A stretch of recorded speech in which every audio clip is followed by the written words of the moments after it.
warahmatullahi wabarakatuh. Ketemu lagi di channel ini ya. Kali ini saya akan membahas tentang bagaimana cara menghitung masa subur seorang wanita. Yuk simak baik-baik penjelasan saya. Jangan di skip ya.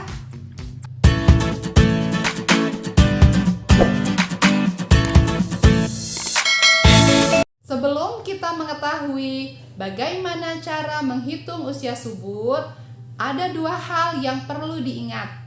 Yang pertama adalah bahwa sel telur yang sudah dikeluarkan itu hanya bisa bertahan hidup selama 24 jam saja. Jadi, jika ingin hamil, maka sel telur harus dibuahi dalam kurun waktu 12 sampai dengan 24 jam.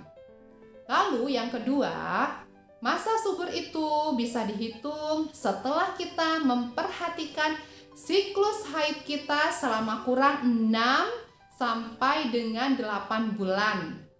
Maksudnya adalah kita mengetahui siklus terpendek dan terpanjang dari siklus haid kita itu selama 6 sampai dengan 8 bulan.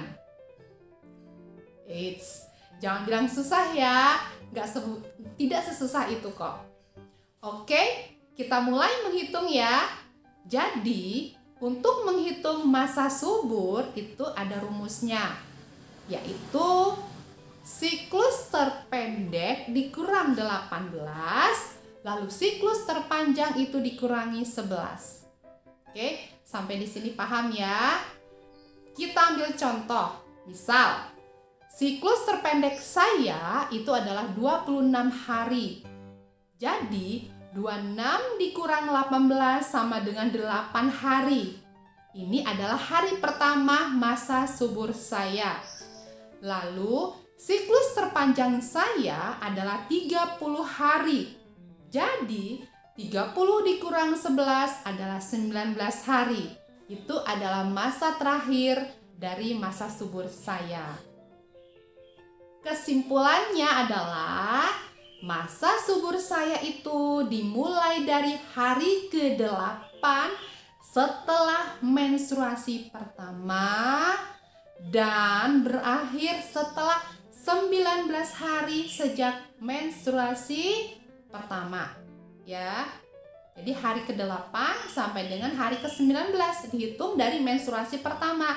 Itu adalah masa subur saya. Lalu, di antara masa subur itu bagaimana kita bisa mengetahui kapan ovulasi itu terjadi? Kalau untuk mengetahui kapan ovulasi itu terjadi, ada 3. Yang pertama adalah jika siklus menstruasi rata-rata 28 hari, maka ovulasi itu bisa saja terjadi sekitar hari ke-14, dihitung dari menstruasi pertama. Jadi hari ke-14-nya dan hari-hari paling subur itu ada 3 hari, yaitu hari ke-12, hari ke-13, dan hari ke-14. Ya. Lalu, jika siklus menstruasi rata-rata adalah 35 hari, maka ovulasi itu bisa terjadi sekitar hari ke-21. Lalu, masa suburnya yang paling subur hari keberapa aja?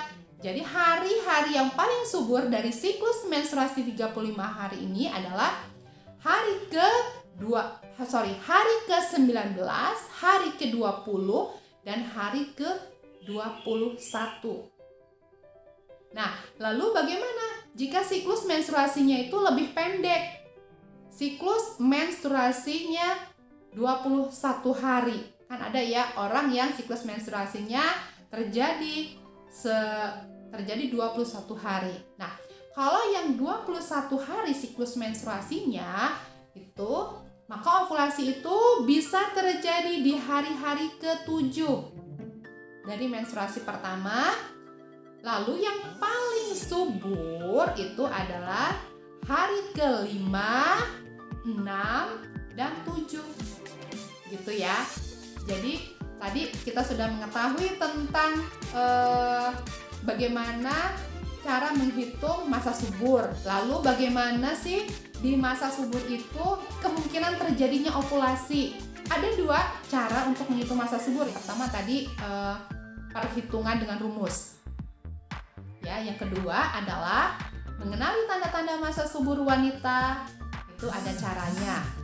Yang pertama itu kita bisa melihat dari meningkatnya suhu tubuh basal seorang wanita. Ya, suhu tubuh basal itu bisa kita lihat setiap kali bangun dari tidur. Ya, jadi pada saat kita bangun dari tidur, baru bangun dari tidur itu kita bisa mengukur suhu tubuh kita di pagi hari. Ya, kalau suhu tubuh yang normal itu biasanya adalah 35,5 sampai dengan 36,6. Nah, derajat Celcius. Nah, kalau masa subur biasanya suhu basal ini akan meningkat. Meningkatnya itu adalah 0,5 sampai dengan 1 derajat Celcius. Yang kedua adalah nyeri ovulasi.